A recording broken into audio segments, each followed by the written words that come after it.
En el segundo momento trabajamos con los sustantivos, pronombres, artículos, adjetivos, verbos, adverbios, preposiciones y conjunciones. Este tercer momento iniciaremos estudiando la sílaba. El objetivo de nuestra clase, identificar las sílabas tónicas y átonas. Además, clasificar las palabras según el número de sílabas.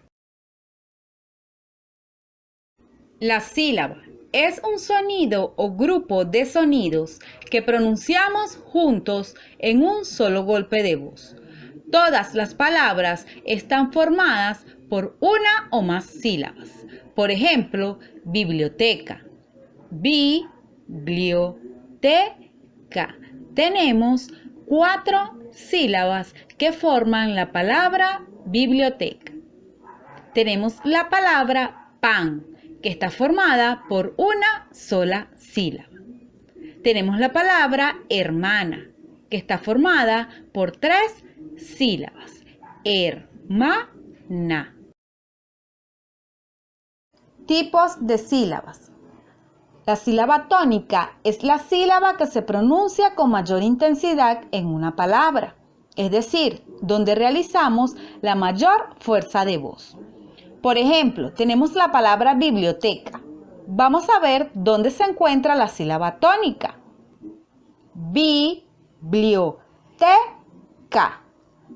Realizamos la mayor fuerza de voz en la sílaba T. Entonces, esa es la sílaba tónica. Veamos el otro ejemplo. Amor. La mayor fuerza de voz la hacemos en la sílaba mor. Entonces, esa es la sílaba tónica de la palabra. Las sílabas átonas es el resto de las sílabas que se pronuncian con menor intensidad. Sigamos con los mismos ejemplos. Tenemos biblioteca. Sabemos que la sílaba tónica de esta palabra es T. Entonces, las sílabas átonas serán bi, blio y ca. En la palabra amor, la sílaba tónica es mor y la átona es a. Veamos la siguiente imagen. Tenemos la palabra bocadillo. ¿Dónde hago mayor fuerza de voz? Sí, en di. Entonces, la sílaba tónica es di. Y las átonas serán bo, ca y por último, yo. Clasificación de las palabras según el número de sílabas. Las palabras se pueden clasificar en monosílabas y polisílabas según el número de sílabas que tienen. Las palabras monosílabas son las constituidas por una sola sílaba. Por ejemplo, cal, chal, clan, col, cruz, dar, de, del, don, dos y el. Palabras polisílabas son las constituidas por más de una sílaba. Se pueden clasificar en bisílabas, son las que se componen de 2 sílabas. Por ejemplo, alfa, algo, alma, alto. Podemos ver que estas 4 palabras tienen 2 sílabas. Las trisílabas se componen de 3 sílabas. Por ejemplo, aceptar, además, afirmar, alcanzar. Las tetrasílabas se componen de 4 sílabas. Por ejemplo, abanico, abogada, absoluto, acróbata.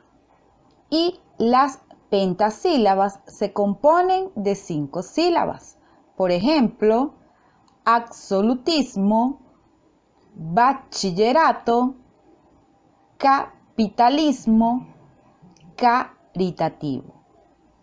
Para finalizar, la sílaba es un sonido que se emite en un solo golpe de voz. Todas las palabras están formadas por una o más sílabas. Dentro de cada palabra hay una sílaba que se pronuncia con mayor intensidad. Esta es la sílaba tónica. El resto de las sílabas son las átonas. En nuestra última clase del segundo momento, culminamos con los números primos y los números compuestos. Los números primos eran aquellos que solo se podían dividir por la unidad y por el mismo número, mientras que los números compuestos se podían dividir por dos o más números. En este tercer momento iniciaremos con mínimo común múltiplo. El objetivo de nuestra clase es determinar el mínimo común múltiplo de 2 o 3 números naturales. El mínimo común múltiplo, o también denominado como MCM, es el menor de los múltiplos comunes de varios números. Para calcular el mínimo común múltiplo, realizamos lo siguiente. Primero, descomponemos los números en sus factores primos. Seleccionar los factores primos en comunes y no comunes con mayor exponente. Y por último, multiplicar los factores primos seleccionados. Por ejemplo, vamos a hallar el mínimo común múltiplo de 6 y 8. Lo primero que vamos a hacer es descomponer en factores primos cada número. Escribimos el número 6 a la izquierda de una raya vertical que va a actuar como una ventana de división y a su derecha el menor número primo, por el cual dicho número sea divisible. El cociente obtenido se coloca del número propuesto. Se va a realizar este mismo paso hasta obtener el cociente igual a 1. Veamos, tenemos 6 entre 2. Esto nos da un cociente de 3. Tenemos 3 entre 3 que nos da como resultado final 1. Entonces 6 es igual a 2 por 3. Ahora vamos a descomponer en factores primos el número 8. 8 entre 2, que es el número primo menor. Esto nos da como resultado 4. 4 entre 2 nos da como cociente 2. 2 entre 2 nos da como resultado final 1. 8 es igual a 2 a la 3. Aquí vamos a utilizar la potencia para expresar la cantidad. En vez de escribir 2 por 2 por 2, lo escribimos de forma abreviada utilizando la potencia 2 a la 3. Luego seleccionamos los factores comunes y no comunes con el mayor exponente. En este caso tenemos un factor no común que sería el número 3. ¿Por qué? Porque solamente está en la descomposición del 6. Y el factor común que se repite en ambas cantidades es el 2. Pero el que tiene mayor exponente es 2 a la 3. Luego multiplicamos los factores seleccionados. 3 por 2 a la 3, que es igual a 3 por 8. Y esto me da como resultado 24. Finalmente, el mínimo común múltiplo de 6 y 8 es 24.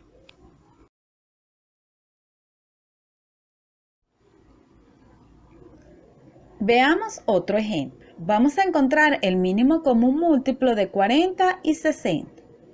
lo primero que vamos a hacer es colocar nuestro número 40, pasamos la rayita vertical y comenzamos a buscar su número primo menor. En este caso, el número primo menor de 40 es 2. Entonces comenzamos. 40 entre 2 nos da como resultado 20. 20 entre 2 nos da como resultado 10.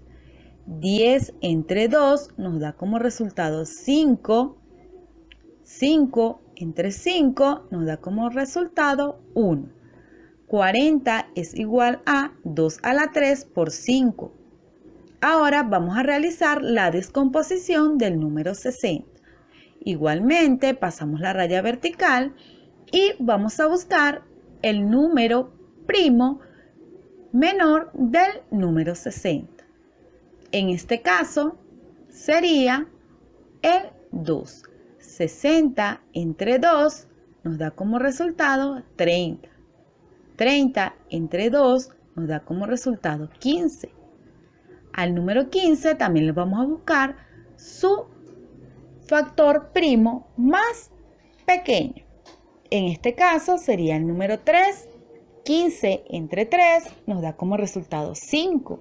5 entre 5 nos da un cociente de 1. 60 es igual a 2 a la 2 por 3 por 5.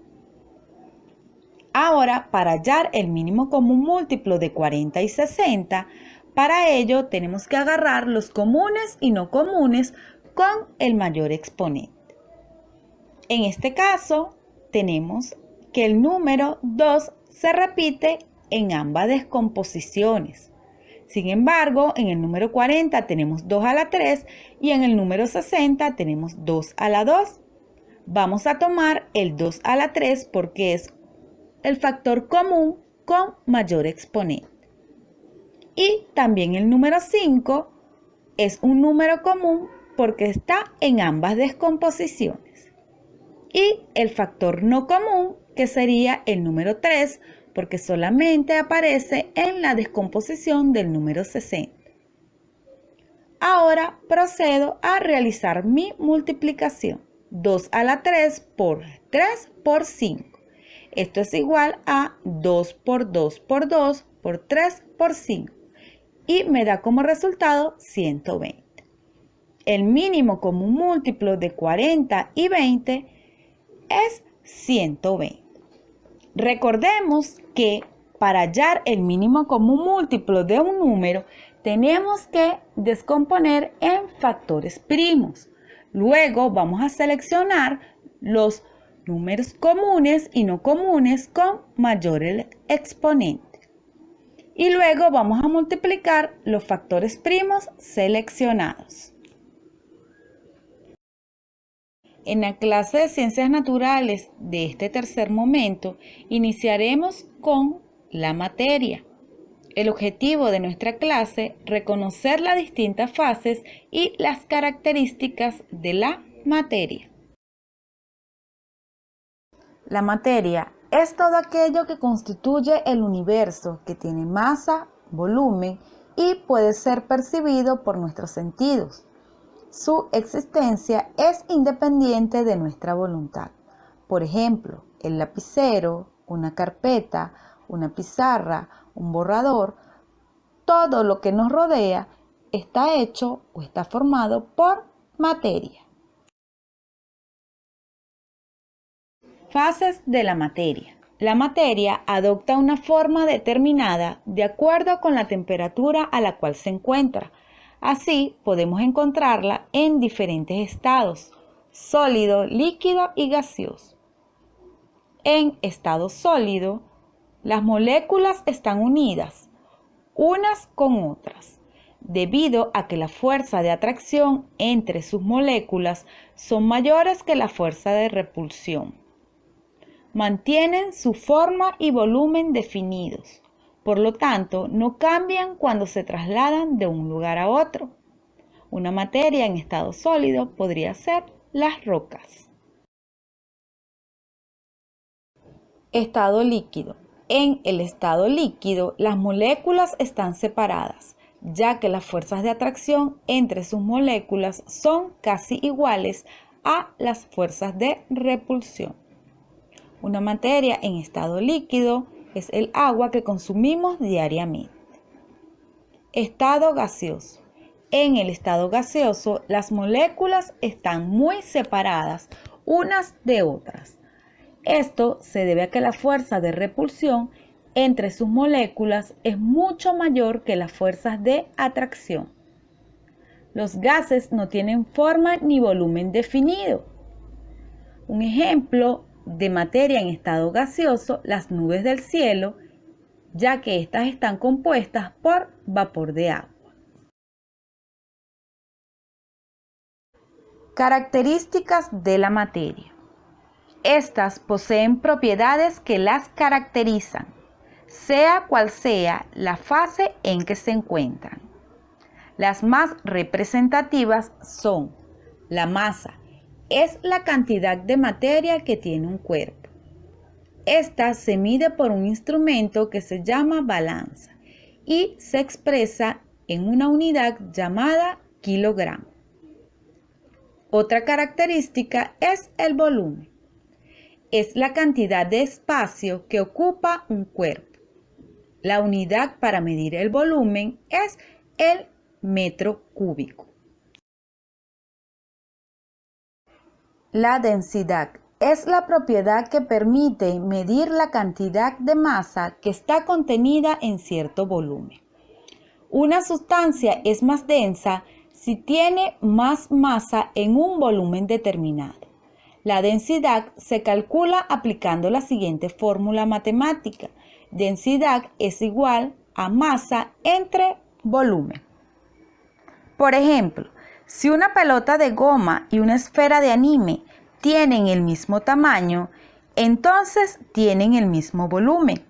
Sin embargo, la pelota tiene mayor masa, por lo tanto, su densidad es mayor. Otra propiedad que está relacionada con la densidad es la flotación. Esta es la capacidad de un material para mantenerse en la superficie de un líquido sin hundirse. Un cuerpo flota en un líquido cuando tiene una densidad menor de dicho líquido. Por ejemplo, al combinar agua y aceite, este último se mantiene encima del agua porque es menos denso. De igual modo, el hielo es menos denso que el agua líquida y por eso flota sobre ella. Para finalizar, la materia es todo lo que tiene masa y ocupa un lugar en el espacio. Por ejemplo, las rocas, el agua, el aire y las plantas. La materia también comprende los diversos tipos de energía, aunque ésta no posea masa. En la clase de Ciencias Sociales de este tercer momento, iniciaremos estudiando la distribución espacial de la población. El objetivo, representar cartográficamente la desigual distribución de la población venezolana. Distribución espacial de la población venezolana. El organismo encargado de obtener los datos de la población en Venezuela es el Instituto Nacional de Estadísticas, a través de los censos que se realizan aproximadamente cada 10 años. Según sus datos, la población venezolana está distribuida en forma desigual. Hay áreas muy pobladas y otras poco pobladas. La medida de distribución de la población es la densidad. Esta es igual al número de habitantes en un momento determinado, dividido entre la cantidad de kilómetros cuadrados del área donde habitan. El último Censo Nacional de Población y Vivienda se realizó en el año 2011, entre septiembre y noviembre. El informe final fue editado en el año 2014, con el apoyo de las Naciones Unidas. El censo dio como resultado 27.227.930 personas empadronadas y se registró 6.900.000 viviendas. Causas de la distribución desigual de la población. Algunas de las causas de la distribución desigual de la población son las siguientes. Históricas. Los procesos de conquista y colonización se iniciaron en el norte del país, donde se encontraba la mayor parte de la población indígena. Sociales y económicas. La mayoría de la población se encuentra en el Distrito Capital, donde se concentran los poderes públicos y las grandes empresas públicas y privadas. Y por último, las ambientales. Las mejores condiciones geográficas y climáticas, el acceso a las fuentes de abastecimiento de agua y las cercanías de los puertos ofrecieron mejores perspectivas para el desarrollo económico de la población. Consecuencia de la distribución desigual de la población.